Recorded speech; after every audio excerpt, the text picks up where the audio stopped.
What's going on, people? We are Tottenham TV back here for another panel show for you guys. We've got me and my brother Sim, obviously. And on the panel tonight, we've got a lot of discussion points, and let's bring them on. We've got Ashmatic, Ash Magic, and Sean from Spurs Talk Show. How are we doing, guys? Let's start off with you, Ash. How are we doing? How are we keeping? Yeah, bro, I'm good, man. I'm here, I'm alive, and I'm ready to do this, man. I'm excited to be on the show. Yeah. Sean, come on. What are we saying? How are you keeping? I am also alive. I am also happy to be here. And I can't wait to discuss all things Tottenham with the three of you guys. Should be a fun evening. Judging by your videos, you're definitely getting your 6,000 steps a day in, so that's a good news, isn't it? Yeah. Bugsy wants more. She wants me to do 2 videos a day. Go and check out Spurs Talk Show for his Tottenham Walks videos. Absolutely fantastic stuff. But let's get into the topics. All right, and let's start off with the first topic, and it's a big one. Was the game against Man City, that brilliant performance, a turning point in the season for Tottenham? Obviously, a really good performance, probably our best performance of the season. Ash, do you think that was a turning point for us? Yeah, I do. I think it was the game we needed. I think the energy levels kind of raised the level of the actual crowd, and that atmosphere fed onto the players, and that actually, it was almost like a reciprocal, almost like a law of attraction going around in the stadium. Fans pushed the players and the players pushed the fans, and the management was way behind. The staff was behind us. And I really think it's a good kind of example for the team to kind of base all their performances going forward into the season off of this. And I was really impressed by Eric Dyer, just the back line in general. Eric Dyer, Romero, Davies, and especially Emerson Royal. He's been heavily criticised of late. So I just think the back line really, everyone knew their roles, everyone knew their jobs, and even the midfield too. Like, you know what? When I watched the game, it was like the first time I was like, aha, that's how we play. Oh my days, the whole time I've been trying to figure it out. I'm trying to rack my brain. Because as a fan, I'm just so used to teams having the ball, having possession. And I'm like, is possession football overrated? When we had a higher XG and we're outperforming Man City and we were deserved winners at the end of the game, I think, you know what? I could get used to this style. If we're creating more chances without the ball, I'm all for it. I'm all for the 3-4-3 when Son's playing slightly inwards and he looks like an attacking midfielder and he's got acres of space to run into and he's just running. He just looks like a new player, new energy. You've got Kulu dropping in as well. And you just got Bentancur and Højbjerg. Højbjerg's energy. Like normally I see him moaning, complaining. You should be there. But in this game, he was at it. His energy was right. He was leading by example. He was getting around the pitch. He was very animated. And even Eric Dyer, he was leaving his post at centre-back and he was becoming the new double pivot. So he was becoming the third man in midfield, really pushing high into centre-back. But even when he left his post, he was still pointing at defenders to make sure they're in position. And then he had the sound mind to run back in to that position because he knew that City could break any time and was ready for the counter-attack. And he knew that space in behind was open and he had to get back into that position. And funny enough, when he did, the one time he did push up really, really high, Bernardo Silva dropped back into that position, there was a little space and the ball was threaded through and they got a chance off the back of it. And I think it was Grealish that came in and took a shot from the left-hand side and it went wide of our post. But yeah, just generally, overall, like Lloris didn't have much to do either. So that, again, most of the shots were at him. I was really pleased. And I think we can put it into. Yeah, Sean, what are you thinking? You think it's a turning point? And are you seeing maybe the similarities to maybe when we played Man City last season when it was a bit of a turning point and we really got back to that defensive solidity week in, week out? Yeah, look, listen, I mean, I predicted the result. I thought we were going to win anyway. Not necessarily in the way we did, in the style we did. I thought it would be a high-scoring game where Tottenham might have the edge. But I actually was super impressed with the entire team, 1-11. I thought everybody did their own job resolutely. I also think that, we were talking about this a little bit backstage. I think that there's a slightly more, nuanced and certainly new things that were shown that we're not necessarily used to seeing. There was certainly the high press that was enabled. I think Ashmatic touched on it. People like Pierre-Emile Højbjerg being able to kind of gallop up the pitch a little bit and put pressure when they had the ball. That was created in no small part by Eric Dyer having a bit more liberal freedom to step out of the back four, back five, and we didn't have the ball into that kind of defensive midfielder role. What I would say is that in isolation, it was a fantastic performance, but there's still a lot of question marks I would have as to looking forward now. Like, what was it that was the catalyst for the performances from certain players in that particular game that were absent or that were missing in the previous games? Bentancur over the previous 3 games, I know he was returning from an injury, but against Fulham, against Preston, he was off the ball. Suddenly against Manchester City, he's kicked back into the gazelle that he was, pre-Christmas, pre-World Cup.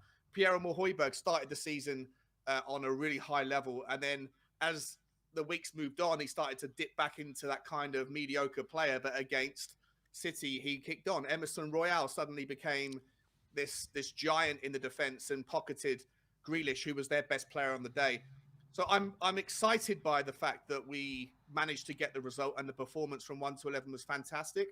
But I still have a few question marks as to why we can seem to do it every single season. Like you asked, Ben, against Manchester City, why is it we can do it against them, and yet we can sometimes let our performances drop against other teams? For me, I'm not going to say that right now this is the turning point. I think if we can take this move, take this performance, and then do it against Leicester on Saturday, if we can put in a commanding performance and not have to rely on someone like Steven Bergwijn to go and get 2, last-minute goals in the same fixture last season, if we can get a commanding 2-0, 3-1, whatever, something like that against Leicester, then I think you can and have the conversation with a little bit more sincerity around whether or not this is a new version of Tottenham, and that second half FC becomes second half of the season FC. And we go on that run where you can then go and look at the fixture list and say you could possibly see 8, 9, 10 games where there's chances to pick up significant points. But for right now, in isolation, I'm very happy. But I think for me to feel super confident, this is a turning point. I want to see it again against Leicester before I get too overexcited. Not like you, Sean, to get overexcited like us lot, but but Sim, what are you feeling? Yeah, I mean, obviously it was a fantastic result. I think it was a high energy performance, which really, I think the crowd were really up for it on Sunday. You could really feel the players feeding off that energy. I thought not only did we really defend resolutely, but time and time again when we got the ball, we used it with quality, purpose. We actually attacked the space Man City were leaving, and the amount of times we carved through them was really impressive, and that's what gave me a lot of encouragement. What I would say is, I think the defensive solidity, after conceding 21 goals in, I think, a 10-game period, we now kept 5 clean sheets in the last 7. So I'm hoping that's an indication that that defensive solidity is starting to come back into our play, which is completely gone. And that has really led, in part, to some really poor results and poor performances over the December and January period, which is, November and December period, which is not something you associate with the Conte team. You associate a Conte team with a team that's really solid defensively and then can really be devastating in the transition on the counter-attack when given the opportunity. And we got back to those levels against Man City. What I would say is Man City are definitely not going through an easy time right now for themselves. Against Man United, I think Haaland didn't have a shot on target in that game as well. They didn't really have, although they were probably better in that game than they were at our ground, they didn't have the best game of that as well. In the last few away games, they haven't really been the same team as maybe they were over, for the most of the season. So maybe they're going through their own kind of hardships. So you have to kind of take stock in that. The fact that annoyed me a slight annoyance, but not totally, is the fact that we got into so many good and promising positions, and our lack of really incisiveness in those positions. We should have had like 4 or 5 clear-cut chances in that game, and we ended up having probably 1 or 2, which was a bit annoying.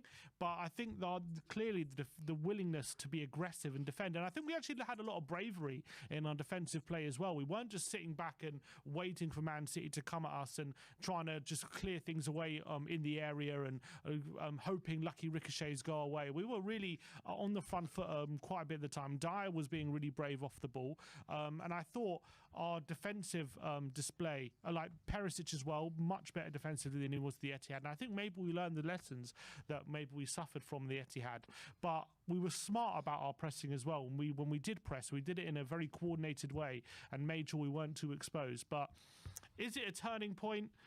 I want to see us be a bit more incisive on the ball still, because I think last season when we were winning games 4-5-0, what the great thing was about it was our ability to not just defend aggressively and resolutely, but when we did get the ball, be really super incisive, put those through balls on a plate for people like Kane and Son. And against City, that was a bit what's missing. So I want to see that come back into our game. But defensively, for sure, that's the first time we've seen us keep a clean sheet against the top 6 sides this season. So that's got to be encouraging. Yeah, and not only the clean sheet, but the 3 points as well. The first time we've got any points out of a top 6 side this season. But it's going to be difficult to tell if it was a turning point, because when you're looking at the next 9 games and what fixtures that we have, we do, I think, play 7 of the bottom 8 and only one of the classic top 6, which is Chelsea at home. And let's be honest, we have been fairly okay against those kind of teams this season for the most part. So can you really say it's a turning point when we're beating those teams and, you know, we don't have teams in the top 6 to face? So could you even say it's a turning point with the fixtures that we do have, Sean or Ash, whoever wants to take it? Yeah, I was going to say, at the end of the day, you need to play a game by game basis, and performances, especially good ones, they can breed results, and you need to have good performances, you need to have positive results coming into a game. And regardless if it's a Leicester or if it's a Chelsea, if you beat the team that's in front of you, then what more can you do? It's just whether we can, you know, for me, it's when we're aggressive in the middle of the park and we're winning the ball in their half. That's when we create many more chances. Or when the teams push onto us, like Leicester, for example, they're going to want to come onto us. They're not a team that sits back and absorbs pressure. They're more of a team that comes onto us quite a bit. So I'm expecting a lot of space in behind. And if we're facing teams like that, then I expect Spurs to see the best of Spurs. When a team are a little bit more defensive and they sit back, then I have more of my reservations, because we're not really a team that kind of break teams down. I think we're much more aggressive when a team's coming onto us, and we like the team to have a little go. And then our wing backs can push into space. That might change a little bit, Ashmatic, with, sorry to interrupt, mate, Yeah, but I think that traditionally, for me, what I'm so looking forward to when we get the chance to play against teams that have, you know, a more of a propensity, more of an interest in sitting back and thinking that Tottenham aren't going to be able to break them down. In my experience and from my thoughts when I watch those games, there's such an overload of the opposition when we have the ball that has traditionally, I've always thought, skewed their defensive weighting towards their right, towards our left, which when you, in my opinion, accompany that with Perisic, who compresses and erodes the space of Sonny, I think both of those factors have naturally been part of the consequences why I think Sonny's had a really tough season. And if you watch those games, when we do have the ball, we have so much acres and acres of space on our right-hand side, because the opposition are happy for us to push the ball out to Doherty or to Emerson Royal. And obviously Decky's further up the field, or whoever's playing if Decky's injured. But they're so confident that those guys can't do anything on the ball. And what I cannot wait for us to do, whether or not it's against Leicester. I take your point that Leicester away from home in their place, they may be more likely to push on us. So it might be something similar to a City game. But in the games coming up after that, I think you're going to see situations where those teams are not going to be able to know which way Tottenham are going to throw the ball. And with Pedro Porro on the pitch, who's got that sublime consummate ease of when he gets the ball, he can either move the ball forward in space, or he can whip the ball in from deep, or he can get to the byline. I think all of those factors are going to mean that the defense needs to naturally rebalance themselves, throw a bit more attention and energy down their left, down our right-hand side, which means we can pivot and get the ball more concisely and quickly across to Sonny. I think you're going to see a far better, far more effective second half of the season from Sonny. And in that scenario, I'm not so worried about teams that are going to sit back, because now we have pure balance to our width, especially in the wing-back roles, who can then bring the ball up. So I know that there is that call for like for a creative midfielder, but I think with the balance and with the with the width that we can now provide, I think that maybe the creative midfielder argument isn't quite as strong Yeah, as no, it was. I disagree. before I January. disagree. I disagree. The reason being, and quite a lot of fans have this type of point of view, and I myself had this point of view at the start of the season before the tactics clicked to me. And it's not so much like a formation thing. I think it's a tactical set of play. So I was talking about playing out from the back from before, and I've noticed when we do play out from the back, it normally goes into the centre back, the two wide centre backs in Romero and Davies or Longley, depending on who's on the pitch or if Sanchez is there. So they split wide, and what normally happens, it starts from the right, and what we do is we pass across. We don't always go diagonal, we don't always go long. Sometimes we pass the ball across. And then when it comes onto the left-hand side, you'll either see Perisic, Son, and whoever the left centre-back is, team up, maybe Verhooyberg.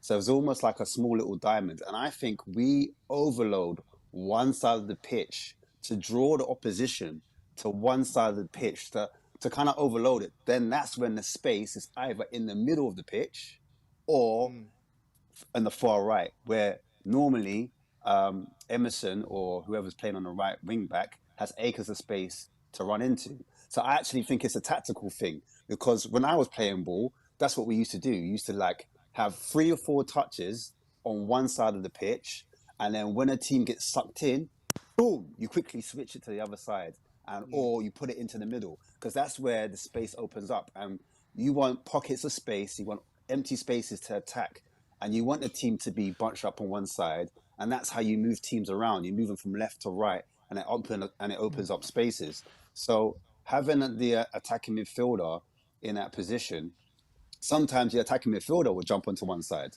And I think Sonny, recently in that Man City game, he wasn't playing as a wide wing forward. He was playing a lot more central. And if you realise, most of his attacks were in the middle. He was an attacking midfielder, to be fair, when he's doing lots of, especially the second half. Second half, I criticised Son for not releasing the ball early enough or not making the decision quick enough. Yeah. He wasn't decisive. There was one time he had a shot, and I thought if he took that shot earlier, it's in the back of the net. Or if he fed it to Kane earlier, Kane wouldn't have to burst through the 2 defenders to then get his shot off. He would have had a clear, concise chance, just like Sim was saying. So I actually think it's a tactical thing, not even so much a formation or an attacking midfielder that needs to come in and... Sorry, Sim. Yeah, I want to ask a question actually about to both of you guys tactically. I want to know your opinions on this. I saw a stat after the Man City game, because obviously we scored a goal from a high turnover. There's been a lot of complaints about our pressing this season. You know, we don't press enough, we sit too deep, and all these kind of things. Now we scored a goal from a high turnover against Man City, and the stat is for the amount of times Spurs have won possession back from a high turnover this season. I think Spurs sit 18th in the Premier League, so we're quite low for the amount of times we actually turn over the ball in offensive positions. But when the amount of goals we have scored from high turnovers this season, we're actually sitting top of the Premier League for the amount of goals that we've scored from high turnovers. So when we do actually press, we're quite effective. Now, the question is, does those stats show that we should be pressing more, or does it show that we actually are clever with our press, or what do you read into those stats? I'll go to you, Sean, first. I mean, I'm not sure of the specifics, right? Obviously, if you're looking at stats that are just over a course of 20 games, you know, I think you'd have to drill down and see like what were the games against where those turnovers occurred, and what was the style. Because obviously, there's you know, Tottenham have a different propensity to press in certain scenarios against certain teams than you would in others. I don't think you're going to turn the ball over as much against Nottingham Forest or against the Bournemouth as you might do against a Man City or against the Chelsea or any of those sorts of teams. So I don't know what you can take away unless you drill into the detail, but I definitely think that Tottenham should be pressing more than we do. And I think we should also reflect on like the periods of the game. You know, why is it that we, you know, can do what we do for 45 minutes generally and not for the second half of the game, or for the second half but not the first half, or vice versa?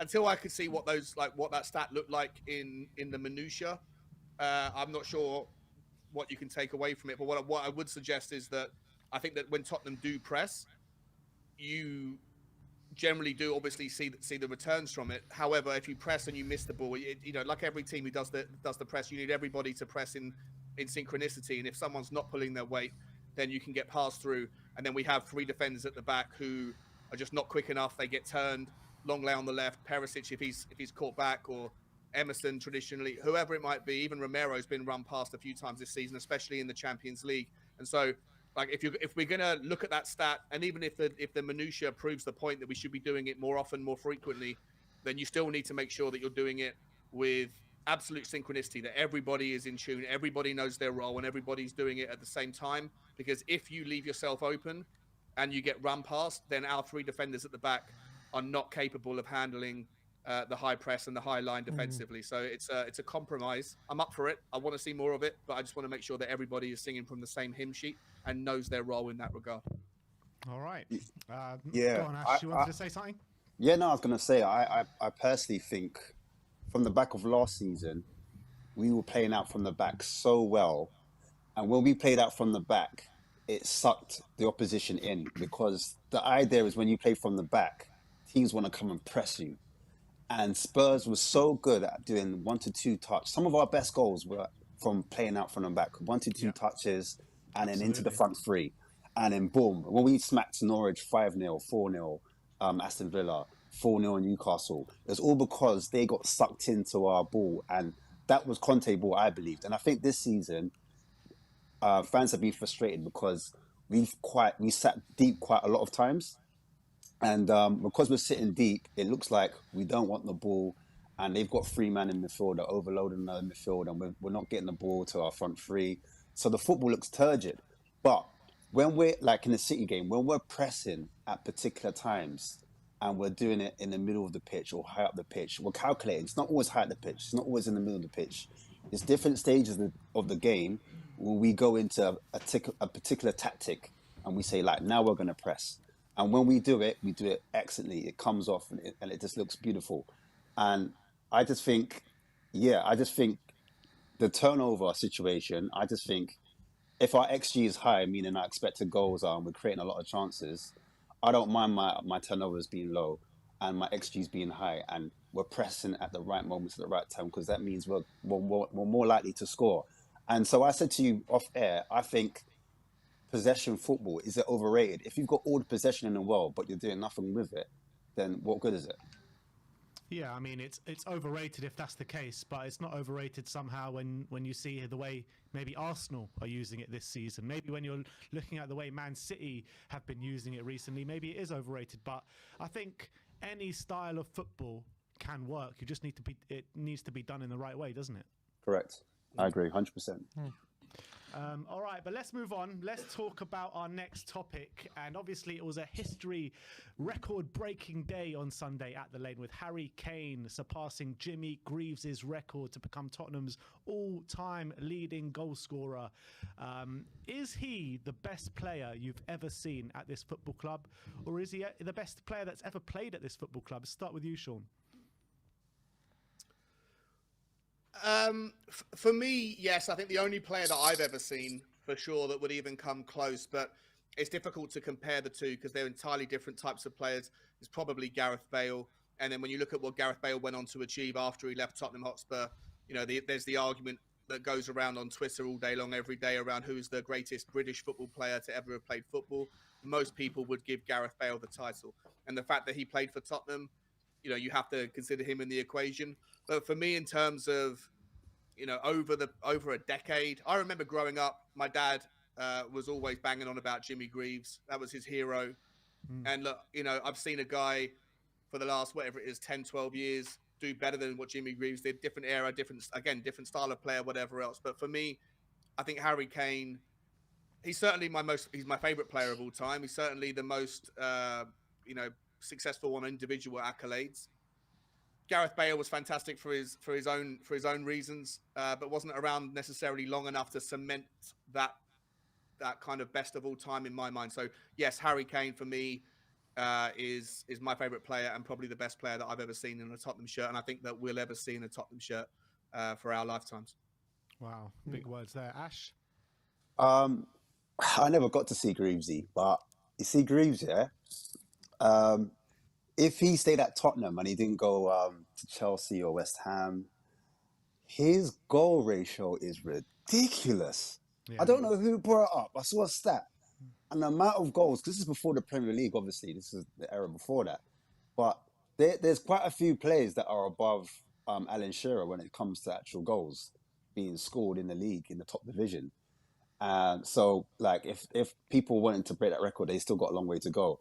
So, yeah, Kane for me, yeah, like, hands down, is the best player that ever put a Spurs shirt on, I think, because, like, as a footballer, it's his way he's able to not only just score goals and win goals by himself, which Bell used to do, I agree, because Bell was more, because he had the pace and explosiveness, that was what was exciting about Bell. And he could just burst through a team and then all of a sudden, like almost like a one-man team, he could just win the game by himself. Kane has that in him, but Kane, it's a different type of style. He'll need the ball to feet and then he creates a goal by himself. And we could be playing poor and then he gets the match winner.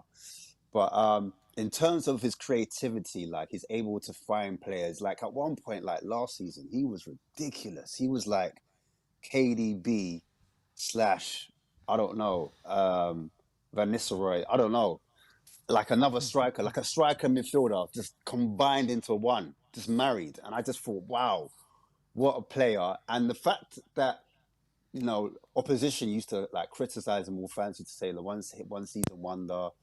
And he's just done it consistently, season after season. He's either produced high goals or high assists. This says everything about him as a footballer. And what I like about him, he is, for me, like a true representation of what an underdog is meant to be. Someone that nobody respects, no one like rates them, like a Mighty Duck story. Like, you know, he doesn't even look like a footballer. The way he breathes, the way he talks, he doesn't move like athletically. He hasn't got the build of an Adonis. He hasn't got that kind of footballer look. Like he just looks like someone you might see down the pub or in a bar. Especially when he first broke into the team, right? Exactly. When he first broke into, I didn't even rate him when he first came in. I was like, Kane, nah, man, he's not that guy. Like, because I would compare him on like, I used to like watching like Italian football a lot. I used to like Serie A. So I used to like players like Chiesa, Batistuta. I used to like Salah. I used to like loads of like Italian footballers, and I would compare strikers like that, or even like Shearer. Shearer on his day he was a power. His pace, his power, he was like amazing. But Kane is defying all odds. And even one time I see Kane pop a bicycle kick and a friendly, I've seen him shoot from the halfway and get the goal in. I just said, nah, this guy. I remember one time we played against Chelsea and he just turned up, like literally started henching man out, started dribbling with the ball. I was like, Kane dribbling? What's Kane dribbling for? That was at like 21, wasn't it? That was in his that first came or second there, season, wasn't it? Oh my, that was the first or second season. Yes, Ben. All right, listen, he was a monster. I couldn't believe it. I was so excited. I was like, nah, this kid's the real deal. And that's what I liked about him. He used to come deep from midfield and work his socks off and work harder, almost like how Rooney used to do it. Rooney used to be everywhere and could just win the game by himself. And I admired that about Kane, man. I was like, he actually just worked on his craft. And like you're seeing the actual end product, and he must be an inspiration for all kids, all footballers of all ilks. Do you know what I mean? Yeah, and it's the true story. It's true inspirational story. If anyone's growing up through an academy, they just look at Harry Kane and be like, look, if I work hard enough, I can make it. I can be the next Harry Kane. And when you're talking about Kane in that era when he was 20, 21, 22, and when you say he was like bustling past players, it looked like every time he got past a player was luck. It looked like he stumbled past every player. And you're just like, what is going on here? Now he just flies past players and it's brilliant. But when you're comparing Kane to maybe the greats of the Premier League, when you're looking at Wayne Rooney, Thierry Henry, these kind of players, where does Kane stack up? Is he at the top of the pile? Is he in the conversation? Where is he stacking up there? Maybe we'll go with you, Sim, first. I think he's in the conversation.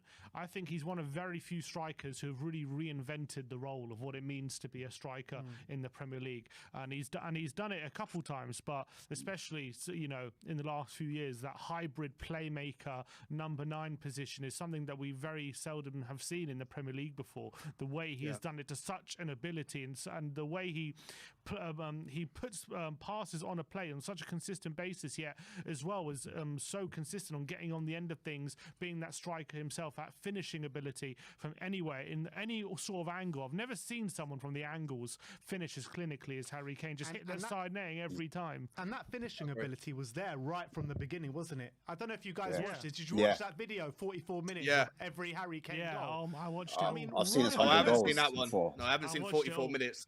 I've I seen ain't got 100 44 goals minutes before. to watch every goal, Ben. Some of us have got jobs to do and things, you know. This is my job to watch Harry Kane for 44 minutes. Your priorities straight, Sean, and get on the Tottenham Shots YouTube fired. and watch that video because it's unbelievable. What are you doing here, Sean? Go watch And you see right from a young age how good his finishing was, and it's still exactly the same now. I mean, the finishing he had is just insane. Yeah, sorry. And he's on, and as well, two-footedness. He's scored some was about to mad say goals that. with his left foot as well. He's about to say that. he's crazy 2 feet. It's not only that, but it's just the way that there's nothing naturally that you look at him and you think he's got, like, for example, Mbappe, you know, he's got that natural pace. You've got Haaland, he's got that natural physique. There's nothing like, you look at Kane, you think he was born to be good at this. He was born to be good at any one thing. But it's Hard so work, clearly isn't it? come Dedication, from just, hard work. exactly. It's come from relentless work on the training ground and will work on himself. And he's literally become elite on everything except for maybe pace, which, you know, you can't really teach that. But he's literally become elite in every single facet of the game. And Do you think that is just unbelievable? He's a marvel of the game, in my opinion. Do you think? I think he's probably top 3 when it comes to all-time Premier League strikers. I think he's top 3. Do you reckon that's why he's so hell bent on taking free kicks? Because he's like, I've been practicing these. One of them must come good. Yeah. You had to bring up the one thing where he's not elite at. Yeah, probably the one, which is mad. But it's actually mad as well when you think about his free Striking kicks. ability, His first ever free kick he scored, and they never scored again. Well, actually, in that video, they showed another free kick he scored. I can't remember. Aston Villa. Aston Villa. It took the deflection off his head, one didn't more it? after that. I think it was against Stoke or Sunderland or someone where he took a free kick and it deflected him. Oh, well, it was a layoff. He got laid off for him, and then he shot it and not direct. Okay, pretty much a free kick. Yeah, though. I guess that still counts. So do another deflection. That's true. He did score another one. It's mad to me that he doesn't have the ability to take free kicks. Like if you're someone that has maximized the benefits of dedication to your craft, and you're someone that doesn't have, on paper at least, physical strength, but you've learned how to use your body to maximize what strength you have. You don't have the physical pace, but you've learned how to maximize your ability to sort of pivot your weight, whatever, to take advantage of ball maneuverability. If all the things that he's maximized the ability to do with what God has given him, you would think that being able to take a set, like a ball that is stationary with 10 yards until the first defensive player, you would think that he would have maximized the ability to perfect that craft as well, or even close to, or something like how well he does with everything else, but he can't. He can't, for whatever reason, take a free kick, take a dead ball. He can do it with the penalty spot, but he can't do it with a free kick. And it's bizarre to me that that's the one area of his game which is probably the weakest, and yet it should be the easiest for someone like him. Yeah, for someone like for something to train on the training ground, you would have think that's one of the one things that should be not easy, but like one thing, you know, how what you can, like there's a measurable bar how good you are at free kicks on the training ground, and like it's like, and you know, there's the same wall, and it's also like it's everything measurable, but so yeah, it's very interesting why that's the case. But yeah, I mean, he's just an inspiration. He's an absolute inspiration for all young strikers. Yeah, complete legend of the game already at 29 years old. But, you know, there's always a stick that that opposition fans like to beat him with. He hasn't won a trophy, and is he ever going to be a real true great until he wins that trophy? But I think he will. I think he will. He's a great anyway, mate. He's a great anyway. It doesn't matter. I completely agree that. But you look at Alan Shearer, right? And half the people that talk about Alan Shearer don't even know that he won a Premier League with Blackburn. Exactly. You know what I mean? Exactly. When you talk about Alan Shearer, the first thing you think about is his Premier League goals. I mean, yes, he did win a Premier League title, but he's not synonymous with Blackburn. He's synonymous with Newcastle United, and he won nothing there. Yeah, so, exactly. Yeah. That's just Suarez, I really like Suarez. I think Suarez was a top striker. He did. I'm not sure how much he won at Liverpool, but I just think he had an unbelievable season. The season that he did come in, I think he was amazing. You look at Aguero. He did win many trophies, but I don't always think, oh yeah, because Aguero's won all these trophies and he was a big game player. That I think I think he's a great Aguero would striker. still. I think Aguero would still make it, and probably Suarez would as well, into the top 10. Yeah, no, strikers in the Premier 100%. They League. definitely would. They definitely would. But I'm saying, like, I'm not saying, like, we see Drogba, for example. Drogba's different. I remember Drogba being a big game player. And that's the reason why I'd say, oh, yeah, like, he won cups and trophy. That's what makes him a great striker.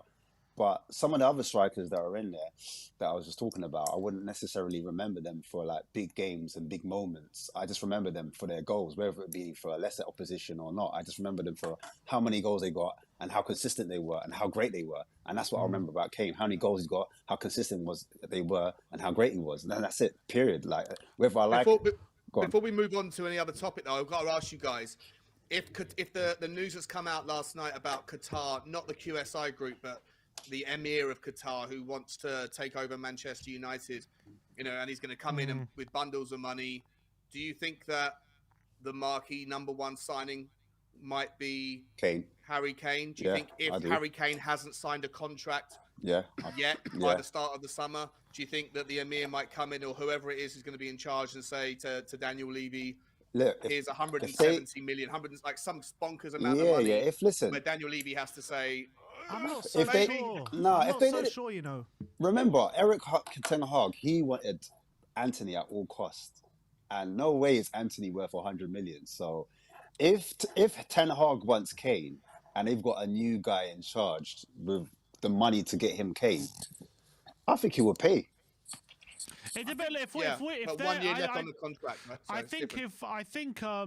I honestly think we're going to try our hardest to resist any bids from any domestic clubs. But if Man United come in and say, look, I know he's got 1 year left in his contract, but we've got now fuck you money, basically, and we can just spend whatever we like. And whatever you like, if you're saying 150, 160 that's what I'm saying, 150, we'll spend it. We're going to pay it. I think Spurs would probably say yes to that. Yeah, 150 with 1 year left. No, but I think Spurs do say yes to it. But I actually think that Ten Hag will want a different profile of striker at the club, maybe a Victor Osimhen, something like that. And I think their money is probably, he probably thinks their money is better spent there with someone that has more longevity, a much younger player, and someone that is going to press from the front. So I think when you're looking at the Man U style of play, I actually think if you can spend the same amount of money on Osimhen and Harry Kane, I actually think they go for Osimhen. 100%. Yeah, I agree. You go for a younger player. Yeah. But the Osimhen's manager, also the chairman, said today there's lots of interest. He's not for sale. Maybe they know Maybe they know that there's an Emir walking into Manchester and he's going to have a checkbook with limitless zeros on the end of it. So yeah, exactly. Everything's a negotiation tactic, isn't it? But like, back on the comparisons between Kane and Greaves. I mean, I think Greaves did the exact same amount of goals or one less in like 70 less games or something like that, which is crazy to think about. Like how on the pitch that he was on as well. He wasn't on the Premiership pitches that were on today. Like. You've got to take that into consideration. He was kicking as well. That's what I'm saying. Bubbling up, pitches bubbling up, heavy balls, like that's just different level, bro. It's different. Let me ask quick before we move on. Just a very quick question. In terms of trying to get into Kane's psychology, the fact that he's now broken that Premier League, the Tottenham's all-time goal-scoring record. Does he think now, in his mind, in your opinion, all right, that's my job now done at Spurs, I can leave with a legacy, or would the fact that he's broken that record make him even hungrier to try and achieve something with Tottenham in terms of trophies? What do you think, Sean? I think that. I guess there's multiple facets to the question. I don't think that Harry Kane is ever satisfied. I think he's going to want to go on and cement the record, regardless of what happens in the Champions League for us or the FA Cup. I think even if he's made his mind up around leaving, he wants to maybe hit another 8 or 9 goals. He probably wants to take over Wayne Rooney's number before he leaves Tottenham, if he leaves Tottenham. I'm not convinced he is going to leave Tottenham, but in a world where he does, I don't think he's going to rest on his laurels. I think he wants to leave a legend, and I think that if anyone even has a whiff or a sniff that he hangs up his boots early because he's hit the record and he's taking his foot off the gas, then that might be like a little smudge, a little kind of blemish against his name. People might be mentioning that sort of thing. I don't think he ever wants that sort of that kind of mark, that kind of like nasty sort of damage to his reputation. You even saw the way he reacted after losing in the World Cup, right? How did it? Everyone was questioning how you're going to react, Harry. How are you going to react when we play against Brentford? I think it was Brentford away, the first game back after the World Cup, and he goes and scores a goal, right? So like, I just feel like he's a sort of human being that just demands excellence from himself and everything that he does. So I don't think there's going to be any chance of that.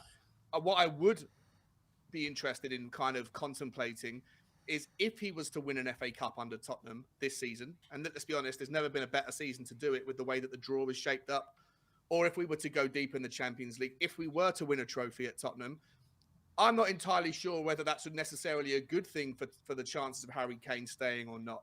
If we win an FA Cup at Tottenham, has he got the trophy that he wants? And then he can move on and maybe win more difficult trophies like a Premier League somewhere else, or maybe like a Bundesliga or whatever else. Like, does him winning a trophy this season guarantee that he stays? Or does it maybe actually amplify the chance that he leaves when he knows that it's unlikely he's going to win a more complicated trophy than an FA Cup whilst at Tottenham Hotspur? I think that's an interesting thing that I'm thinking about. I'd love to know your thoughts on that. Yeah, Well, I me think it's personally, interesting. I don't think it matters if there's a trophy win this season or not. I think he wants to carry on. Well, he wants to start winning trophies and win trophies consistently, and I think he will do that where he thinks it's the best place to do it. And if Conte stays and there's a real opportunity for us to win trophies, I think regardless if we win the FA Cup this year or not, I think he'll stay. But if Conte does leave and maybe things aren't going the right way with Spurs and we do win the FA Cup this season, I still think he'll leave regardless. So I think it's just about what he sees. So you think it's all about Conte? I think his future is tied to Conte's. It's not all about Conte. It's about the future of this football club, and if he sees there can be realistic success here in big tournaments. Gotcha. Yeah, I think so. I also think the inclusion of Richarlison this season and recently Dan Juma, albeit that he is more of a winger than a forward. I know he can play the forward or the false nine, and he's done that for the team he's just come from.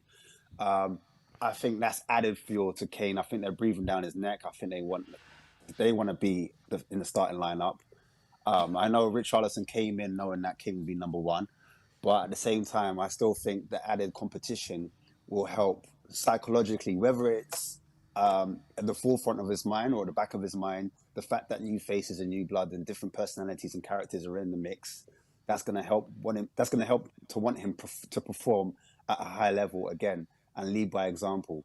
And I think in his mind, he is the captain of Tottenham. He is the face of Tottenham, and he feels a responsibility from not just his peers and the academy, but from the fan base as well. I feel like he's got Tottenham on his shoulders. He is Tottenham. He loves Tottenham.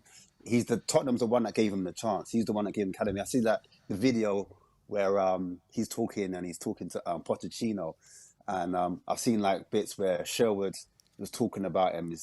And I'm pretty sure they've had conversations, and I just know all of that is adding to his fuel and his flame, and he's got voices in his ear, he's got people in his ear that help him to say, look, I want to break Cheryl's record, I want to get 260, I want to break that record, I want to go to the next level.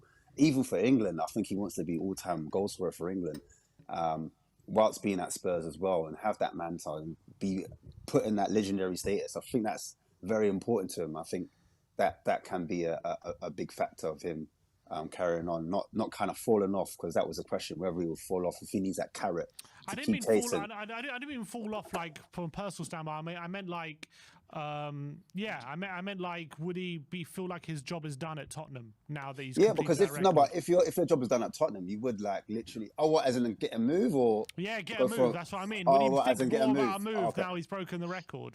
Was my point. Not necessarily that he would drop his standards. I didn't think. Okay, yeah. I still.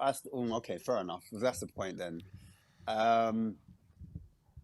Yeah. No. Yes and no. Yeah. I still think if he's got the cup to consider, I think the cup, he really wants to win a cup with the boyhood club, and I think once he tastes victory with Conte, I know his legacy is not tied to Conte, but I just feel like Conte is the winner. Ever since he's come in, he's kind of pushed that winning mentality. And I know Kane had that winning mentality in before, but I think it's reunited it even more so. And it's just shown the level of expectation that Kane wants and the club wants. I think everything's marrying up together. I think everyone's all pushing in the right direction. And why go to Man United when we're only like 1 point or 3 points behind them, where you can achieve everything you want at Spurs, like, if that makes sense. because that's the only realistic club that's kind of tied to where he could really go. I don't really think I could see Kane going to Bundesliga, going to Bayern Munich. I can't. I think he's a family man first, and I think his life lays in England in the Premier League, and I think he wants that record as well. I think that's what it is. All right, big up Harry Kane, top goal scorer, legend of this football club, legend of the Premier League. But let's go on to our next topic. Hugo Lloris, bad news about him came out today, out to 6 to 8 weeks in the Premier League. A lot of fans have been calling for Lloris to come out of the team for a number of weeks now. But now they get their wish. And the question is, can Fraser Forster step up and fill the void that Hugo is going to leave? And to be honest, it's mad to me because all I'm seeing over social media today is how are we going to cope without Lloris? How are we going to cope this? Lloris is out. What's going on? And all I heard over social media over the last couple of weeks is, Lloris needs to come out of the team for Fraser Forster. I mean, I've said all along I don't want Fraser Forster to take over Lloris because there's no doubt in my mind that Lloris is a much better goalkeeper than Fraser Forster. But it's good to get your opinions. Let's start with Sean. Can Fraser Forster fill that void? Can he step up? Yeah, of course he can. Of course, like I don't remember in the games that he's played, he's made any real clangers. I know I think his debut or his main 90 minutes was against Nottingham Forest in the Carabao Cup where we lost 2-0, but I don't remember the goals that we conceded in that game being anything down to him. I thought he put in a good shift. In the 2 or 3 times, I think we've seen him 3 times this season. I think he's done well on every occasion, and he hasn't shown any of the vulnerabilities that Hugo Lloris does. I don't think there's a debate as to who is the better instinctive goalkeeper. Hugo Lloris, the less time he has to think about what he has to do, the better he is. When he gets put under pressure and he has a moment to panic, he usually panics, or he has the ability and the propensity to panic. And I think that, that's been a problem. He hasn't made any mistakes in the last couple of games, but had this injury happened the game after the Arsenal, or the day after, or 2 days after the Arsenal performance, where he was technically responsible for not only dropping the ball in the back of the net, but for launching the ball up the field when no one was on the end of it, and then creating that ability for Arsenal to pivot. Everyone was furious with him after that game. And if the next day he was down for 8 weeks, people would be a little bit more, or maybe they wouldn't, but I would expect them to be a little bit more like, oh, this isn't a problem. But the same people that are now panicking that we don't have him, you're right, Ben, 100%. I've been seeing it on Twitter. I find it hilarious. Be careful what you wish for. Did you really want him to be substituted, or are you now panicking because you don't have any trust in Forster, but you were happy for them to come in? I find the kind of flip-flop hypocrisy of that narrative a little bit, I find it hilarious. For me personally, I'll stick to my guns. I didn't think he was good enough. He shouldn't have been playing against Fulham. He's done okay in the last couple of games. I think Forster's going to be just fine. And the only concern for me is that if something happens to Forster, if he gets drawn into a challenge like on a through ball and takes someone's legs and there's a red card, then you've got Brandon Austin behind him, and then you've got real problems. So I worry a little bit about the fact that we don't have Lloris as backup, but I'm more than happy to see Forster come in and see what he's got about him. I just hope that Forster can take the opportunity and grab the ball with both hands. Last season at Southampton, he was a really good goalkeeper. So I don't know why there's the panic, and I don't know why people are changing their minds so quickly on what they were asking for just a few short weeks ago. I think he's going to be fine. I've got no problem with it. I just hope that he doesn't get injured or doesn't do anything silly when he's in the team. In the defense of maybe some people on social media that have changed their mind, I would say that people that want Hugo Lloris to come out of the team, I don't think they wanted him to come out of the team for the foreseeable future for 6 to 8 weeks. Yeah. Maybe just one or two games here. So I think that's why the panic is, because we've got so many big games in this time. Champions League, FA Cup, Premier League. Things are starting to change a little bit. So I can understand the panic a little bit. But look, we got to put our faith in Fraser right now. But Ash, what are you thinking? It's a bit of a funny one for me. I feel like it's the wrong time because Lloris has just got the last 3 games we started to pick up clean sheets. I think the form is slightly picked up. It's just like, timing, like you said, FA Cup, Champions League. It's just timing. It's timing.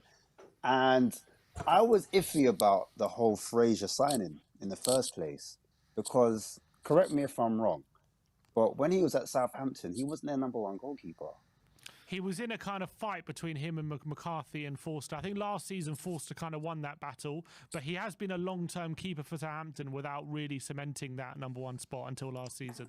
I don't know. I just remember he made a lot of mistakes, and a lot of Southampton fans were against him. A bit like what's happening now with Lloris. But I digress. I just think with my problem with the whole situation, everyone says, oh, you know, it's like Spurs, for me, have to play out from the back. And I'm not too sure if Fraser can play out from the back. Can Hugo? And that was the argument. Can Hugo? Can Hugo? No, the answer was no to that. No, I don't know. Like, I know Hugo's made a few mistakes, but okay, let's look at the Man City game. He had to play out from the back. And I'm talking about when we're in possession, when we're in play, and Hugo comes off his line and he's like the next man in play. He's like one of our defenders, and he plays. He can't, like, there was a statistic I looked at, and he's like in the top 3 when it comes into playing out from the back in terms of like delivering the ball to your wing backs or your centre backs in midfield. His accuracy is actually not that bad, and actually playing out from the back. So in terms of that, I think when I saw Fraser Forster, I can't remember what game it was, but I'm pretty sure I saw Eric Dyer taking a kick when it was short. Like, I know, like, I think we were instructed even when Fraser Forster was in goal to go long and not play out from the back.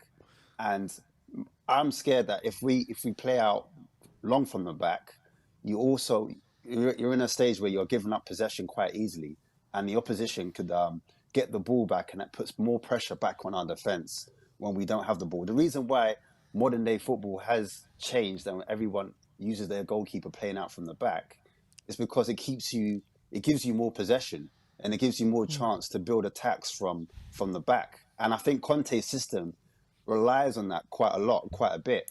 So that's what my concerns were with Fraser. When it comes to corners, I think he's a more commanding keeper. He's bigger. He can take the ball out of the air. He's got safe hands. Comes to saves and penalty saves especially, he's just as good as Lloris. So when it comes to actually goalkeeping, actually saving the ball, like I've got no problems. I've got no issues with him. But footwork, I'm just skeptical. I just got a question mark. That's my thing. Do you know what I mean? And I know Lloris as well.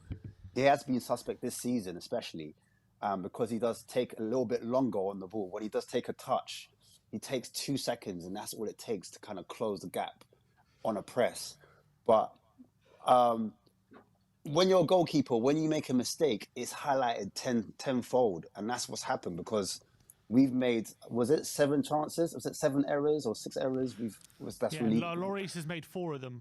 And Lloris has made 4 of them. Yeah. Do you know what I mean? So and 6 points cost for sure. Yeah, no, 100%. So I do understand the why people wanted to see him in, but I'm just a bit skeptical. Like, time will tell whether we can play out the back with him. And that's my argument, to be fair. Leeds just scored, by the way, in the first minute of the game. 1-0 against Manchester United. Come on! Well, I don't know. Are we celebrating this or not? Yeah, I am. Yeah, of course we are. Yeah, definitely so. Yeah. Why not? We're challenging with Man United. We're challenging for Arsenal because Man City are dropping away. We're going to come up. We're coming. Do you think Man City are going to get? Do you think their points are going to get deducted? Do you think that's a real thing? It won't be this season, I don't think. I don't think it'll be this season. I think they're in a hell of a lot of trouble. But I don't know. What happens to Juventus? So Juventus, did they not get points deducted this season, though? Yeah, they've already had 15 points deducted. So then why would it be different for City then? Why because it's a longer process. Juventus had been under investigation for so long. There was a trial and everything, and they were eventually found guilty. You say that, Sim, but the trial only happened. So they were Juventus were initially let off in April for the first set of charges. They were charged again in December, and they were found guilty they were charged in November, found guilty in late December, and the punishment was dropped immediately. So there is the outside charge. It depends how quickly the court case comes around. But for me, I agree with Ben and Sim probably that I don't think it will happen anytime soon. But yeah, yes, there's no point really. Man City are in the mud for sure right now. Definitely do. Just to get my opinion quickly on the whole Lloris and Forster situation, I'm Look, I'm not like distraught that he's out. I'm a bit annoyed and upset that just after a big win, everyone's on a high, everyone's buzzing. We've just kept a clean sheet against Man City. Lloris had a stable game after some shoddy form, and then he's now been ruled out for 6 to 8 weeks. And I'm just worried it'll kind of change the equilibrium of our backline. He's a leader, he's our captain. These are all things to consider. I do think he's a much better keeper than Forster, in my opinion. I think he's a far better shot stopper. I think he's positionally as well much better, and I think for his sweeping as well, I know he can make a mistake, but I actually think he's a bit better than Forster at that. I don't think Forster's very good at sweeping the ball from the back. I do agree with Ash. I think he's much better. I think Forster's much better coming for crosses and things like that. He's much more commanding. But I feel like it happened. I remember when Lloris broke. Lloris was in really bad form, and then he broke his arm away at Brighton. And at the time as well, I remember a lot of people called for Gazzaniga to have a extended run in the team, and he got that. He got 3 months in the team, and then people didn't realise what they had in Lloris before they saw 3 months of Gazzaniga.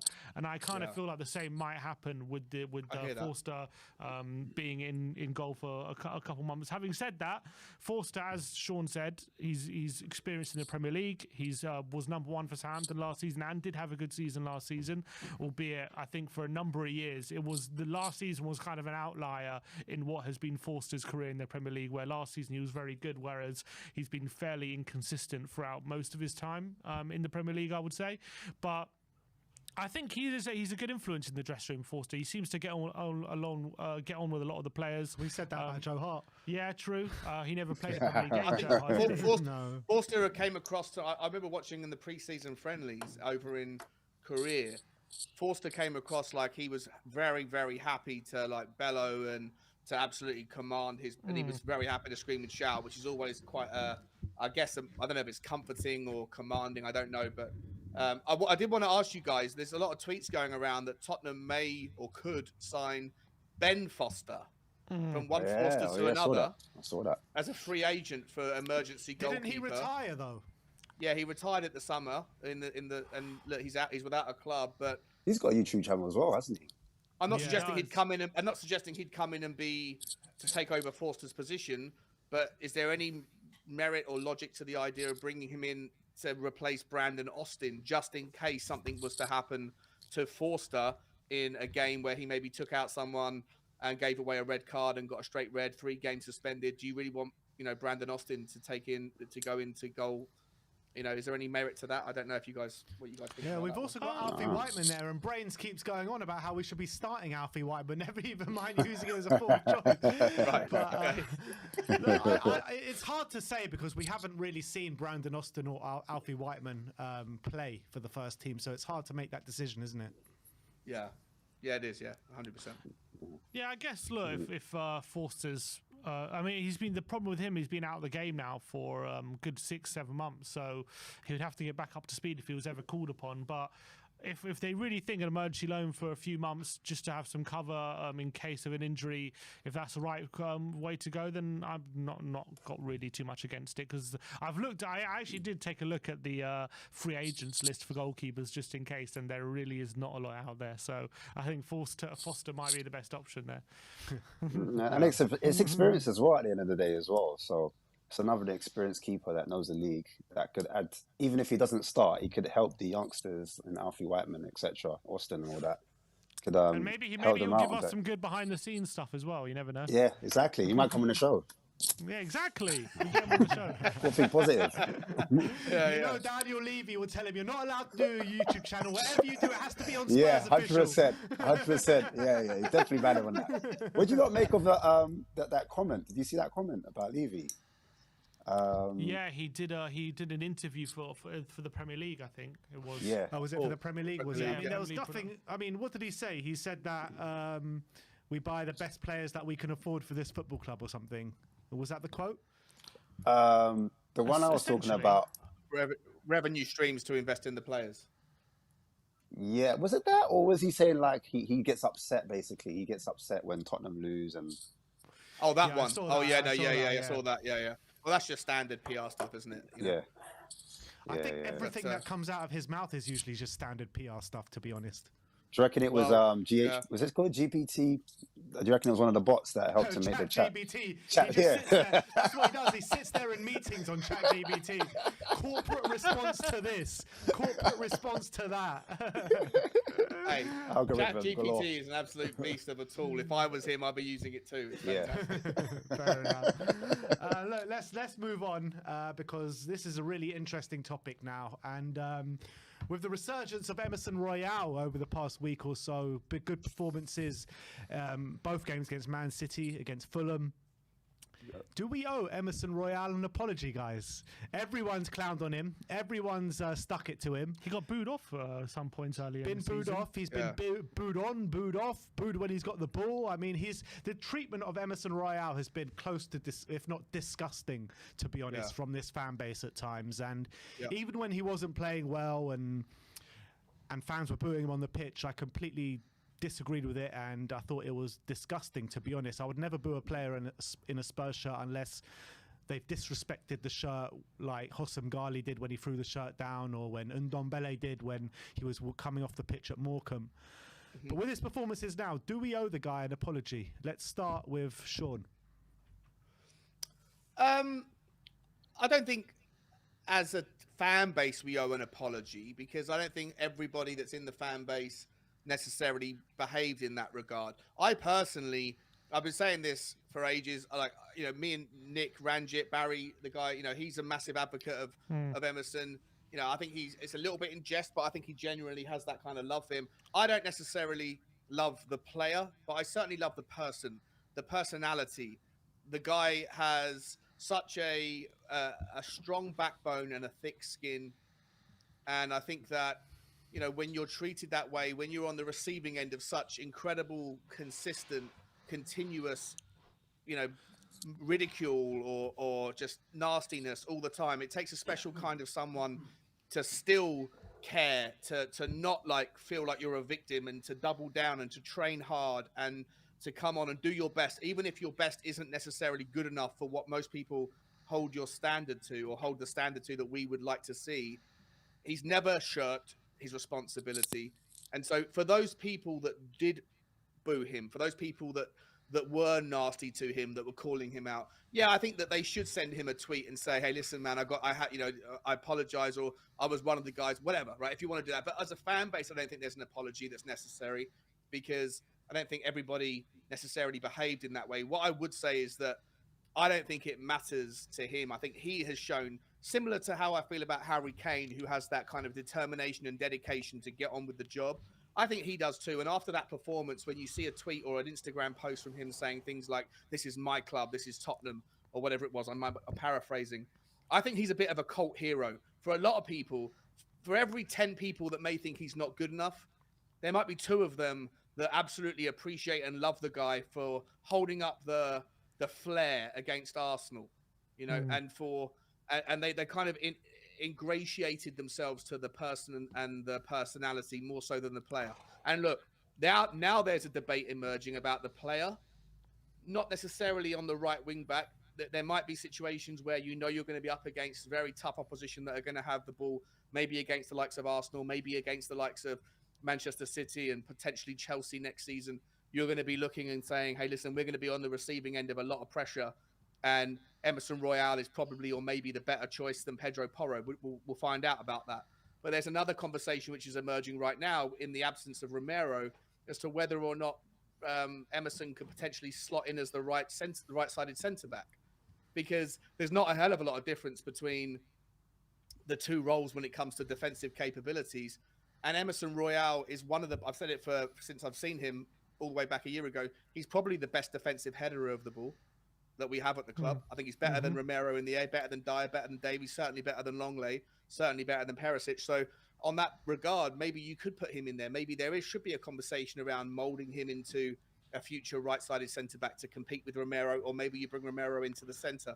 I don't know. In terms of apologies, I don't think it's necessary from a club. If you are someone as an individual that has been a little bit unfair to him, then I think you should personally feel bad about that, and personally maybe reach out to him on Twitter or whatever and say, hey, I was wrong about you. But for the people out there that have always appreciated his effort, if not his talent, then I don't think there's any apology needed.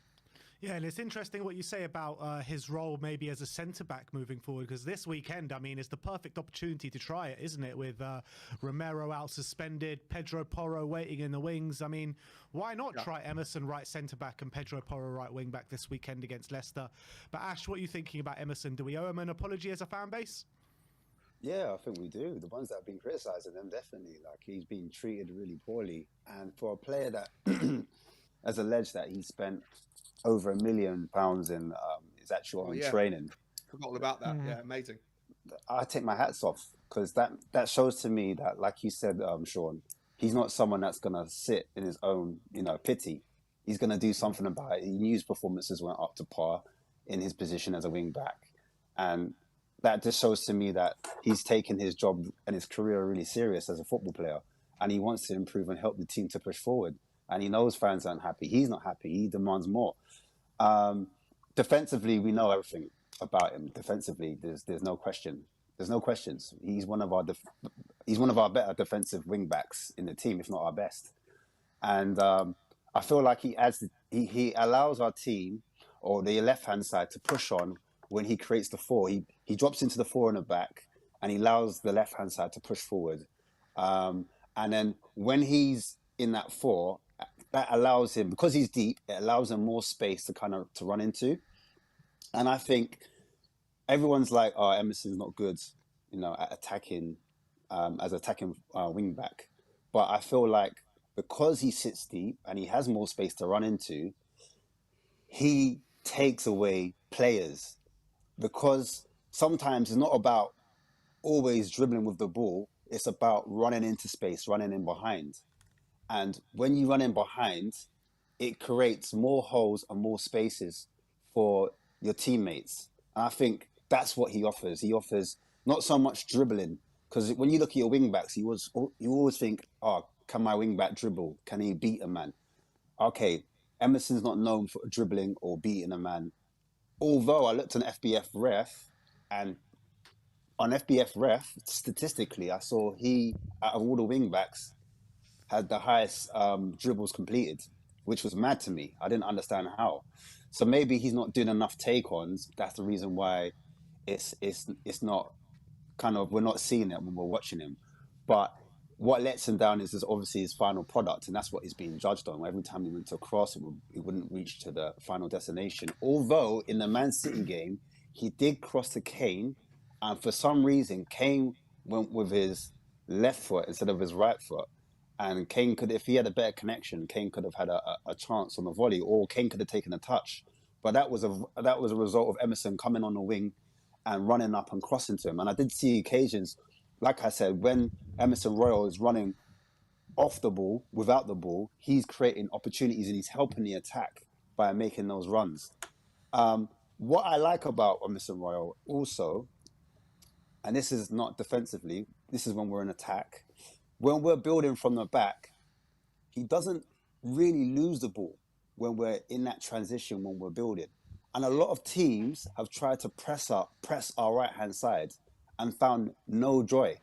They found no joy because Emerson's worked really hard on retaining possession, especially in tight areas. In those tight areas, when the ball goes out from Lloris and it comes into Emerson, Emerson's able to hold that ball and help. When you've got someone that can hold the ball, it helps us to push up the pitch. If he was losing the ball a lot, you'd see a lot of chances created from that right-hand side. But the last few games I've seen, anyway, from him, he's able to have that ball in that particular area and we've been able to build on. Unlike I've seen Perisic get the ball in that position and he's made the wrong pass and then he's put us under pressure. I've seen it with Sessegnon as well. Sometimes the ball's come to that side and we've lost the ball and it's put us under pressure. So that's one thing I would say about Emerson. When it comes to like us having the ball and us in the attacking phase, he is quite good in that. Positionally, he's very good as well. So I'll give my hats off to him. But I just think, go on, sorry. I think for me, like, it's a bit of a weird one because I think Emerson rightly deserves praise for how he performed against Man City. I thought it was exceptional. He did exactly what we needed him to do. And I thought he did the job of a right wing back for that specific game. But I actually don't think we learn anything new about Emerson Royal in this game. We've seen him do these kind of performances before against Man City, against Liverpool, against Arsenal last season. In these kind of games when Spurs have to do a lot of defending and maybe he can just be an outball without needing to be completely effective in the final third. That's not what his game was going to be judged on Sunday.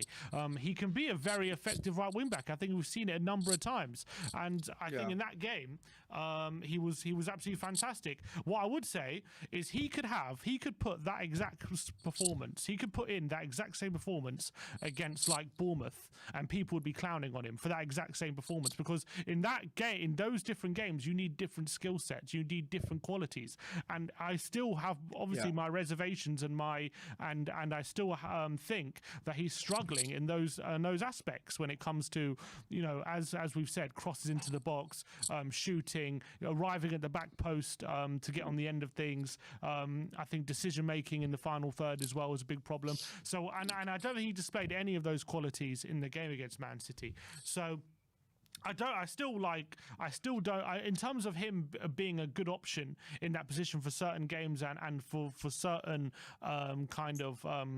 when you need certain qualities from wingback, like you do against Man City, you need him to be arriving at that back post, heading balls away when it's about to fall to Jack Grealish and things like that. You need him to be on point defensively, and he was, and he completely deserves credit. But I don't understand why anyone's shocked by what they saw, because I think I've seen him do these kind of performances often. Sim, do you think it might have been a little bit around, like the week before, there was a judgment call made by the club around releasing one of the other two, or in fact two of the other three, right? We knew that Jed Spence was going out there, and then there was, we need to make room for Pedro Porro. Which one goes? In the end, of course, whether it was by luck or, you know, a shit show in terms of not being aware of the loan situation, Doherty was the guy whose contract was cut up, right? And obviously that made the decision easier, but the decision to get rid of one of them had already been made before that whole situation had become clear. And so the fact that the club had basically backed Emerson over Doherty, to me, I think, like, maybe created an argument, created a conversation with some people who weren't really sure which one they preferred. There was a lot of people that were saying, stop playing Emerson, play Doherty in the weeks prior. And a lot of other people were saying, don't play Doherty, play Emerson. And so the fact that the club made the decision to cut one of the two, I think was certainly a catalyst towards a feeling that the club obviously fancied Emerson over Doherty. And then when you come in and see Emerson putting in what you could also make the argument for is like a career-defining performance. I take what you're saying, Sim. 100% agree with you. We didn't necessarily learn. We already knew he was a good defensive fullback or wingback, but we still haven't learned anything more about his attributes going forward.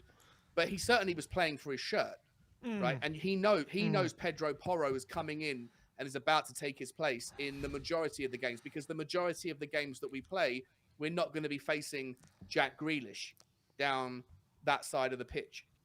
So I think a lot of fans are going to be looking at Emerson, and not only like Ashmatic reminded me of the dedication to his craft, paying that $1 million to get the extensive report on his performance versus the fella at PSG. Plus the fact that he takes all that heat, plus the fact that he gets on with his game, plus the fact that he's always talking about this is my club, all of those things, plus a commanding performance. I think it won a lot of hearts and minds about the player. And everyone now is excited about the fact that you've got a player in Pedro Porro that, you know, for 17 games in a season, you've got the guy that's going to be able to create that overlap, create that ball, that offensive side that's going to redefine our right-hand side going forward. But in those 2 or 3 games where you need somebody there that's just going to sit back and try and pocket somebody, Emerson can do that job. And I think that that's a good thing.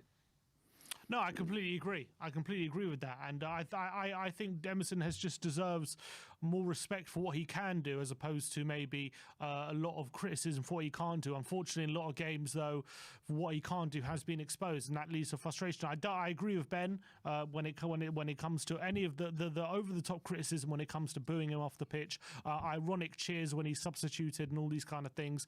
I think are completely uncalled for. I never thought there was any reason for that, really, from the fan base. I thought that was just them taking their frustrations out on a player, which didn't deserve it.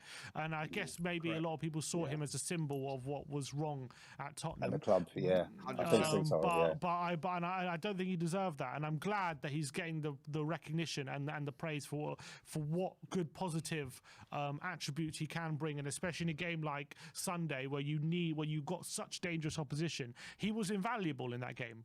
You can't deny it. I'm just saying you could literally copy and paste that exact performance into a game against a lesser opposition, and no one's going to give him credit for it. Basically, do you think he could? Do you think he could play on the left? Because obviously lots of people have been complaining about the left wing back position, and I know he hasn't played there a lot. He has featured there. I can't remember what game it was. He came on as a sub. The game before. It was a game before, wasn't it? Yeah, it was a game before. Against Fulham, he was inverted. I think you even saw him inverted against Preston as well. Yeah, that's right. Preston, he played. I thought he played well. Is it Preston or Portsmouth? Yeah, go on. Portsmouth. I don't see why not, Ash, though. Like, we clearly need defensive solidity more on that left-hand side. We've seen Perisic get overloaded at times. We've seen Longley and Davis get overloaded at times. So a bit more defensive solidity on that left-hand side wouldn't go amiss, to be honest. And I'd like to see us try that with maybe Porro on the right and Emerson on the left, to be honest. But I think you're completely taking away any attacking threat. But the thing is, Sim, when we do attack, it predominantly comes down the left-hand side. And I think that is a deliberate tactic where we overload one side and leave one side empty so we can switch the play. So I'm just wondering, now that our right side is our stronger side, we overload the right side, and then that could open up space for Son, because Son could pull wider. You haven't got That's the point I've been making, mate. That's the point I've been making. I think you're going to see a second half resurgence. I was calling for Sonny to be dropped against Fulham, and in the previous games, I didn't know against Fulham going into the game that both Brian Hill and Richarlison were both ill or injured. So I had to retract my frustration once I found that out.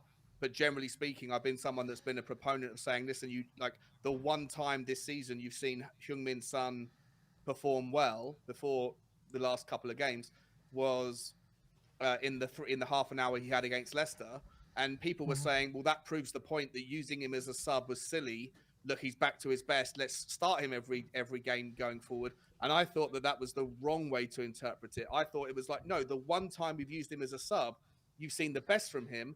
Why haven't we used that and invoked that same strategy again?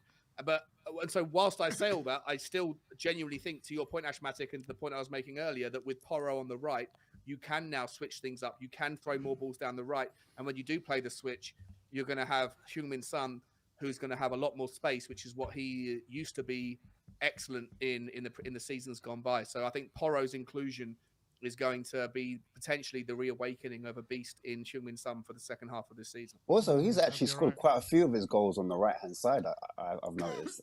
Obviously, he played Preston, Yeah, Preston, even Leicester, when he scored against Leicester, he scored two of them were from the right. And he gets a lot of his attacks as an attacking midfielder down the centre. I think he's such a threat, running in behind and not running behind, just running directly, dribbling with the ball through the centre. So it'll be interesting to see if we see a lot more of that in the Leicester game again. Yeah. All right, guys, we are running out of a bit of time, so we're going to cover one more topic and then close, and then go for the super chats, then close for the day. But it could be an interesting one. Are there chinks in the Arsenal armoury? In their last two games, they have lost both of them, albeit one in the FA Cup to Man City. Haven't scored in either of those games, and the dominant force. Are you starting to see chinks in their armour, Ash? Yeah, I mean, I personally think Everton might be the blueprint. People might think, yeah, this is how we play Arsenal. We literally just stick it on them, press them, make sure we get balls in. And I feel like with Arsenal, once you get past there, because they're like a bit like Tyson, like their first 15, 20 minutes, they're relentless. Yeah. But once you get past that, guess what? You can knock them out, just like Tyson. Yeah. That's actually a really good comparison. I love that. Yeah. No, that's what it is for the Arsenal. I think like last season we looked at the whole Newcastle situation. The youngsters wobbled. Do you know what I mean? And now this is another time again. Their last couple of games, they've been a bit shaky. City FA Cup, they drew, and then they lost against Everton. Now they got to play Brentford at home, and then they got City twice. So I'm just starting to wonder, against City twice, would they wobble again? Would they falter? And sometimes, and I said before earlier in the actual pod, I said in the show, sorry, I said sometimes you need a game to help that momentum. And I'm just wondering if this could maybe be the reverse for Arsenal. Sometimes a shaky performance can get into some of the players' minds that can create doubts for the Arsenal players, especially the fans as well. I wonder if the fans are nervous as well, thinking, "Oh, see, look, we knew it. We got too happy too fast, and now look." So there's going to be a few fans that have doubts, and I'm not sure what they brought in was exactly what they needed, because they brought in a player in Jorginho. I think he's a replacement for Xhaka. I think if Partey gets injured at any point of this season, 100%. they're in trouble. And I feel like a lot of their tactical play comes through Partey and his ability to break the lines through his passing, his defensive solidity. I remember when was it the Congo came on in the FA Cup against Man City? I think he looked completely useless. And he's out gone of now. place. Lokonga's gone though, isn't he? Yeah. He has gone, gone. but I just feel Jorginho's just not the replacement for. No, I agree with you, Ash, 100%. I just if Xhaka gets injured, Jorginho could maybe be an adequate replacement. But if Thomas Partey goes down for any particular period of time, then Arsenal. Sorry, mate, I'm interrupting you. Yeah, no, I agree. No. Carry on. But I just feel like, yeah, with Martinelli, I thought he started off really well, but he's gone a bit goal shy at the moment. Trossard's come on, and Trossard does look busy, but does he have enough? Is it enough for them to get over the line against the cities, against their big? They got a lot of big teams they got to come against, and so they might start dropping points. I'm not saying they're going to necessarily lose, because everyone's like, oh, that they might not, they might draw. That's what we need them. We need to draw. We need to do a Newcastle and draw like 4 or 5 games, and that just opens up a whole different conversation, which Barry would allude to. I'm not going to say. You look at he'll definitely allude to that. But when you're looking at their next 3 games, they got Brighton, Man City, and then a very tough trip to Villa, Brentford. where Unai Emery is going to be bang on the money to try. It's not Brentford. No, it's Brentford, not Brighton. Brentford first. No, sorry, I meant Brentford, Man City, then Aston Villa, where Unai Emery is going to want to stick it to Arsenal big time. Good evening. Exactly. He's going to walk in and go good evening and try and take those 3 points. But if they do drop points against Brentford in their next game, I mean, in my opinion, I think the league is blown wide open. Game on, 100%, definitely. I think you have to. The one thing I spent a lot of time this week on. I spent a bit of time on various neutral channels or fan channels of other channels, and I've been speaking a hell of a lot to Arsenal fans. And the point that they make, this whole question about are they potentially going to start to bottle? Is this the turning point? Akin to what you're saying, the question, Ben. I think that the one argument I've heard, which I think does make a little bit of sense to counter that, is that Everton have a very specific midfield 3 that is incredibly tough, physical in Gueye, Onana, and Doucouré. And they've got Iwobi on the right-hand side, on the left-hand side as well. And I think that there's not too many football clubs that, if you are going to put that 3 against their 3, that can match up on a physicality basis. I don't know if Brentford have got a physical 3 in the midfield that can do the same job as Onana did and Iwobi, etc. And so I just wonder whether or not that, whilst I hear what Ashmatic's saying about have Everton created the template, whilst I think that Everton did a superb job, and of course you got the new manager bounce, I don't know if Brentford can do it. Manchester City are not that physical either. They've got to play each other twice. I'm very hopeful that the template is a little bit simpler than just a physical battle in the midfield 3. And I also hope, of course, from a Tottenham's perspective, that they do lose Partey, because I 100% agree with Ashmatic again that Thomas Partey is, irreplaceable. Jorginho comes in for Partey, they're a different outfit. Jorginho comes in for Xhaka, and there's an argument there to say that they can replace like for like. But for me, and I also agree with Ashmatic as well, Martinelli is starting to struggle a little bit. But you got Jesus coming straight back in a couple of weeks' time. So there's lots of connotations about how you kind of figure it out. For me personally, we haven't seen Arsenal yet be challenged. This is the first time this season. They've lost 2 on the bounce, one of them in the FA Cup against Manchester City. And that gives Manchester City the kind of psychological edge going into the back, or the 2 games that they've got to play in the league. It's all to play for. And I do think that we have to see now whether people like Arteta can learn from last season's bottle job mistakes, whether they have that kind of that resilience, that bounce back ability, like Alex Ferguson used to call it. We'll see. But in terms of like whether Everton are the template, I think that there's a little bit of a variable that Everton have that I'm not sure most other teams do, which is that absolute ridiculous physicality that Everton have in the midfield. And if other teams can find a way to really smash the midfield, then maybe they can be the template. If not, then it's dependent on teams to grab points against Arsenal that do have that strength. And I'm not sure there's that many teams that can compete on that regard with Partey and Xhaka. Brentford play a 3-5-2, don't they? Yeah, they do. Yeah. So it's not numbers though. I'm talking about like Onana's a different beast. He's a physicality. He's I get it. Guy. Yeah. It's different to Jensen. Yeah. I agree, 100%. Yeah. Go on. When it comes to Arsenal, look, I for one, I'm looking for any little piece of evidence I can that they're going to crumble. Just that to cling on they're to, exactly. I'm looking to like take away that Jenga piece that's going to make it all fall out. But for me, I just don't see it just yet. Just because they got 2 1-0 defeats, 2 very close games as well. You know, in the Everton game, Saka had a shot cleared off the line against Man City. They were quite unlucky to lose that game as well. That could have gone another way if things turned out differently. I think they saw a couple of signings to settle into the team as well, also into the squad at least. So I'm not so confident just yet we're going to start to see them fall away. If this one does carry on for a couple more games, then I think we might have something, because they're a young team still. Their confidence could be fairly volatile, despite it being at 100 pretty much the whole season. It could, like, once you start chipping away at it, and you can start bullying them a bit, and then all of a sudden they might start to melt.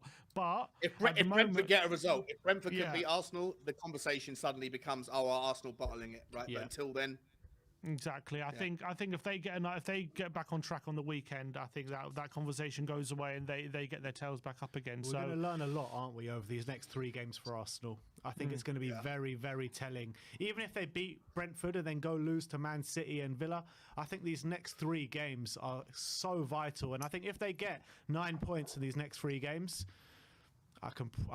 I'm going to probably say they're going to win the title. It'll be interesting to see what they do once Europa League comes back as well, whether they decide to just chuck it, win favour of obviously going for a title challenge, which is probably the smart thing to do, or do they really play their strongest team when they get to the latter stages with a risk of maybe dropping points in the league and maybe picking up some injuries to key players like Partey and things like that, because their squad is obviously decent, but it's not that deep. It's not that deep. 100%. And the argument that they have been playing 2 games a week this season, if you actually go back and look, the team that they put out against Eindhoven, the team they put out against the Norwegian team, or whoever it is, they had like Tierney on the left. They had that Lokonga fella in the middle. So exactly right. So they haven't been playing their first 11. So the reason why Newcastle are doing so well, in no small part, I don't know how big of a part, but it's not a small part, is because they haven't had to deal with 2 games a week. The reason why Arsenal are probably doing better is because whilst they have been playing 2 games a week, they haven't had to play their first strongest 11 all the time. Teams like Tottenham, Manchester City, you know, in the Champions League, we have to go for it every 3 or 4 days. And so when Arsenal they've got through the group stages. Now you've got some of the best teams in Europe that are actually in the Europa League. They can't afford to rest players anymore. They probably have to go for their strongest 11. Let's see if injuries don't happen. Let's just see if tiredness creeps in. I think that there's still so many more tales to be told and stories to unfold in this Premier League season yet. That there's a lot more twists and turns. So I don't think the season's over. They still have to play Liverpool. They still have to play Chelsea. They still have to play Newcastle away. Still got to do Newcastle and also as well. Southampton are the bogey team. Let's not forget some of the relegation teams that they might have to face. So it's definitely not a all-gone conclusion, even if they do get past Aston Villa. So there's 100%. A lot of more twists and turns. I have to agree with you. I don't know if they've got Bournemouth away, but Bournemouth are a sort of... Oh, is he gone? They're both gone. We crashed. What's happened there? Did Rendezvous crash? On them, but that could be a bit of a... No, go on. You're fine. Oh. No, we just froze for a bit. You're fine. Are we good? Yeah, I was just saying that I think that whilst Arsenal, you know, they're going to have to suddenly put their best teams out midweek against in the last 32, the last 16, the last whatever it is in the Europa League. I think there's also some other games coming up in to Ashmatic's point where they're playing against relegation candidates that do have a more of a physicality. I think Bournemouth's a good example of that. If they have to go away to Bournemouth, I think that they could find that one a tough No, evening actually, as well. they don't. They got to play at Bournemouth at home. I'll tell you their next 10 games or so. So it's Brentford at home, City at home, Villa away, Leicester away, Everton at home, Bournemouth at home, Fulham away, Palace at home, and Leeds at home. Well, Fulham away could be tricky. Fulham are a good team. But Fulham probably play into Arsenal's hands a little bit. Fulham are quite a slick football team as well, rather than physical. So it's what we need to see them is starting to drop points at home, because I think they got 100% record at home, don't they? Yeah, no, they have. Okay, they drew one game. So once they start, we see them dropping points at home. Then I'll believe there's going to be a real crumble. But whilst they're winning every home game, they'll always know that even if they drop points, they're just one game away from winning again. Well, so it's actually the problem is. Sorry, go on, Ben. Sorry, mate. No, I was saying it's actually potentially the second, looking at their fixtures, it's actually the second part of this second half of the season where it could fall off for them, because they got very difficult games towards the end of the season. You're looking at Liverpool away, West Ham away, City away, Chelsea at home, Newcastle away, Forest away, Brighton at home. All these games are very difficult. Yeah, and so it depends on what happens between now and that final quarter. And to me, the one thing that they've got in their hands is, like, we don't know what's going to happen with Manchester City, right? Manchester City, obviously, their natural number one threat, but City are going through their own turmoil. There's rumours that all sorts of players are unhappy from the Cancelo relationship, what happened there. So we don't really know whether Manchester City, especially also if there's any of those, concerns with their financial issues, are expedited and they face punishments or consequences this season, then they're going to be out of the running. And Manchester United, like, they're playing against Leeds United right now, back to back. Leeds haven't even got a manager right now, but Leeds, I think, at the moment are still winning. And so if they get a result tonight, even if it's a draw, and then next week, by the time that they play Leeds back at Ellen Road, which is a very tough fixture for anyone, especially for someone that's a Lancashire team, by then they've got a new manager, whoever that might be, then they're going to have the new manager bounce. And so whilst Arsenal can drop points, Arsenal could, technically bottle it. Who's going to step up and take the mantle and take the charge to them? And that's a whole nother conversation, isn't it? Step into the room, Mr. Antonio Conte. It's only 11 points with 2 games in hand. If you're putting Man United in the conversation and we're only 3 points behind them, then why aren't Spurs in the conversation? Well, yeah, 100%. That's because... Because I think when you're under double digits, that's when you get put in the conversation. All right, look, I think we're going to leave it there for today, but really good conversations had. Just before we do close, I'm going to go through the super chats. Rich Frith says, big up from Savannah. The City win can be a turning point in our season, and if the players keep up the intensity we saw on Sunday, if not, it's going to be the same old Spurs. Scorpion Fan for Life says, Kane to Munich to win the league and return 1 year later with a cup. Not sure about that one. And Powder TCG says, honestly speaking, I'm more worried about Sessegnon, so I'm guessing he's alluding when we were talking about Emerson Royal and that conversation. But big up to you guys. Big up Ashmatic and Sean for coming on today. Sean, you want to tell people where they can find you? Any big shows coming up?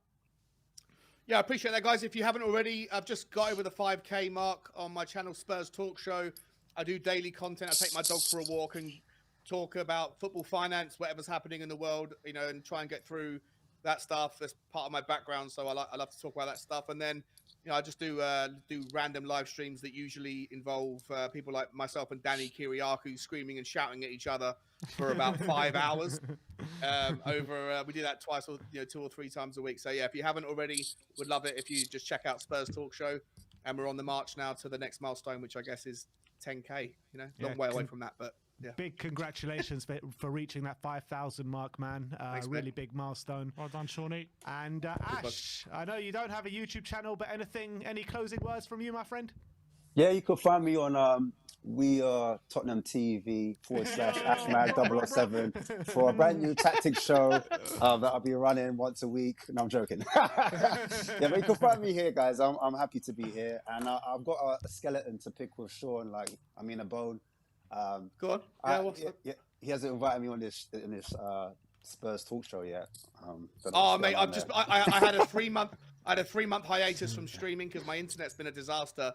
But we're back doing it now. I will 100% get you on. And also the Daniel brothers haven't been on for a long time either. So I'd love to get you guys on. I just wanted to before we round up. Did you guys know that KPV's channel, that his YouTube channel, in terms of URL is We Are Tottenham TV -KPV. I used to steal that. I used to steal that. I didn't even know he had a YouTube channel. I didn't even know he had one. He does. Yeah, he's Go follow him, guys. Need to watch that. I need to get on the. I need to go on a KPV binge later on. A master of marketing. The fact that he knows that people are looking for We Are Tottenham TV, he's got himself in there with We Are Tottenham TV. I wonder if he did it himself. I wonder if he programmed that and he just did it himself. It's excellent. Of course he did, Ash. Of course he did. The guy is a clever man, he's a genius. He's a clever man. He's a clever man. I don't know why. Look at that. All right, we're going to leave it there, guys. Big up to everyone in the chat. Big up for everyone that came on and watched. And big up to you guys, Sean and Ashmatic, for coming on today. We'll see you all very soon. Hopefully, we're going to be delving deep into the Man City charges and having a bit of an Enoch spin on it tomorrow. So tune in for that. But thank you, everyone, for joining. Like, subscribe, and comment. And as always, come on, you Spurs.